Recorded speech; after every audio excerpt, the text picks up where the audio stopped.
Alright guys, we've been here before, we've had this discussion before, but we're gonna do it again because unfortunately, some people are still wallowing in ignorance, okay? Today we're gonna be looking at a black woman who is shocked beyond words, flabbergasted by the astonishing discovery she made in a particular Walmart. Don't worry, I won't keep you in suspense, okay? So let's take a look at what the fuss is all about. Walmart got me feeling some type of way. Like, let me show y'all this. They got all the white people hair products out of the cage, right? Free to grab, free to grab, free to grab. But when you get to the black people stuff, they got it locked up in the cage. Like, am I tripping? Am I tripping? The hot combs. Like, bro, what? I really feel some type of way. Like, am I tripping? Am I tripping? Like, please tell me if I'm tripping or not. But this is foul. This is bogus.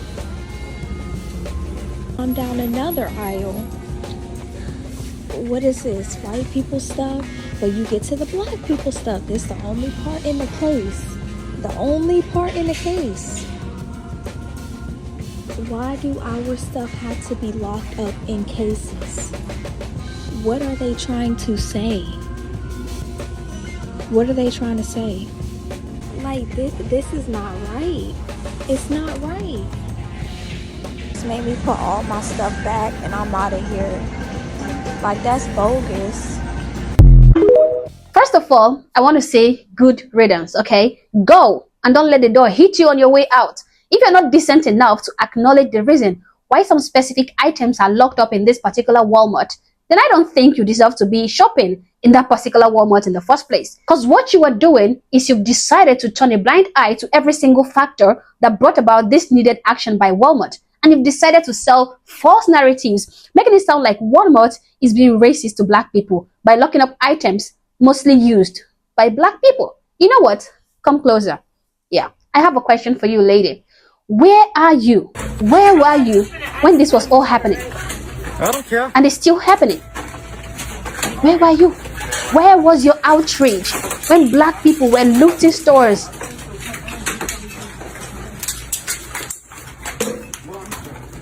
Where was your outrage when black people were wreaking havoc on these establishments? Why didn't I see a TikTok video from you condemning these organized thefts, shopliftings, and store robberies?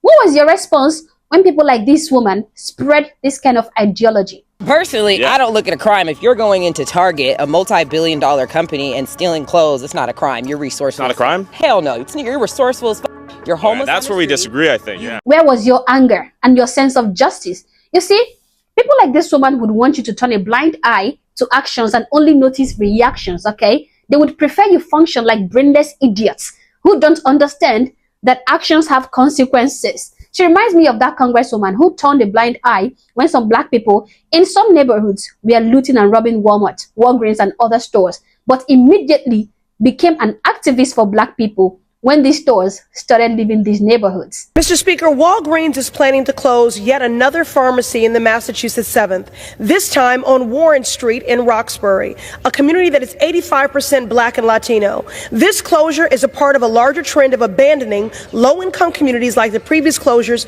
in Mattapan and Hyde Park, both in the Massachusetts 7th. When a Walgreens leaves a neighborhood, they disrupt the entire community and they take with them baby formula, diapers, asthma inhalers, life-saving medications, and of course, jobs. These closures are not arbitrary and they are not innocent. They are life-threatening acts of racial and economic discrimination. That is why I joined with Senator Markey and Warren to demand answers from Walgreens CEO. Why was there no community input, no adequate notice to customers, and no transition resources to prevent gaps in healthcare? Shame on you, Walgreens. Having a website with talking points about health equity and underserved communities is not enough. Walgreens is a multi-billion-dollar corporation that needs to put their money where their mouth is and stop divesting from black and brown communities. they will never be outraged by the despicable and disgusting behaviors that led to the stores leaving. But best believe they would come crying racism. Immediately, these stores try to protect themselves by leaving these neighborhoods or locking up items. Now, this woman captioned this video, racism in front of our eyes. But we all know that's total BS, okay? This is not racism at all. And she knows very clearly that it is not. Now, the reason you see me making this kind of videos and explaining and debunking all the lies is for the sake of the children that I will have, for the future generation. I want them to understand what actually transpired, okay? I want them to know the truth, even if it hurts. I want them to come across these kind of race-baiting TikToks and they will be able to understand that actually racism isn't the reason these items were locked up, okay? Degenerate behaviors like store theft, store lootings, and robberies are the real reasons. In fact, this is a defense mechanism created by these stores which have been robbed blind by mostly our people over and over and over again.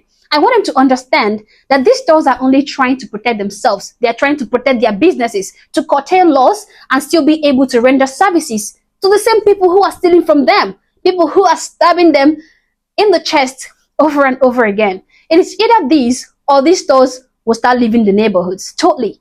This isn't racism at all. What we have to understand is that these stores does a shrink report, okay, on their profit and loss. It is a business after all and not a charity organization. In fact, even charity organizations take care of their organizations in terms of profit and loss. So these businesses calculate their profit and loss, and then from their findings or results, they can now create something we call merchandise protection plan for items that shrunk the most in each department in order to prevent further loss. And this is exactly what this particular Walmart have done in this situation. This has nothing to do with racism at all. In fact, let me ask you this question. What would you have them do? What? How do you propose these stores tackle the exponential increase in store theft being orchestrated and carried out by mostly black and brown people? Would you rather they leave your neighborhood entirely? Would you rather they stop black people from entering their stores? Or would you want these stores to sit back and do nothing and watch their businesses get destroyed? Tell me, what is the best way forward? Okay, how about we try a different approach? How about we stop robbing these stores blind? How about that, huh? How about we at least criticize and call out our people when they go about stealing and destroying our reputation? How about we say enough is enough? We need to start behaving more responsibly. How about we establish that irrespective of certain people's beliefs, stealing from these so-called big corporations is a crime and should be eradicated? How about we stop with the entitlement mindset that makes some of us think it is okay to just go into a store and steal products because we are owed some kind of reparations? How about we pay for the products we purchased instead of taking them by force without making payment? How about that? Because if we are not ready to do any of these things, then we are simply encouraging theft. Therefore, we shouldn't be surprised if we see more stores recreating the solution that this particular Walmart is using. And if you ask me, I'd say it is the best way they're going to tackle the situation, because employees are not allowed to get in the way of these thieves who are mostly from a particular race, okay? The employees can't do anything, even if they wanted to. The police is not doing anything. The police is not doing anything worthwhile. They are not putting these idiots behind bars. They are releasing these thieves within minutes of them getting arrested. The police is powerless because they don't want to be accused of racism. On many occasions, these police officers deliberately let these criminals go. They have no intention of arresting them. The police just come to the crime scene to scare off the perpetrators, not to arrest them. In some situations, this is made so obvious that the police have become a joke. I have seen it in many of these flash mob videos where you see a large group of police officers arrive at the scene only to scare away the criminals instead of actually arresting them. I have seen it, and these thieves have seen it too. Now, what the government is telling these criminals is that they can rob shops and get away with it. The government is saying that they don't have the balls to deal with black thieves, okay? And what this would do is that it would necessitate an increase in store thefts and flash mobs. These stores would keep suffering losses until they eventually find a way to shield themselves from this hazard. And that is exactly what this particular Walmart has done by locking up these frequently stolen items. Now, mind you, not every Walmart or every store is doing this, okay? This only happens in stores in high-risk zones, which is another word for predominantly black neighborhoods. Like I said, not all stores are doing this yet, But if some of our brothers and sisters do not stop with their irresponsible behavior, then we might start seeing this same thing everywhere in all stores. Anyway guys, this is my opinion, but feel free to share yours in the comment section below, but do so respectfully. Also, consider subscribing to my channel, like and share this video to keep people informed, and think about joining my membership as a way of supporting the channel, because most of my videos are extremely demonetized. All in all, thanks for watching this video, and I hope to catch you on the next one. For now, peace.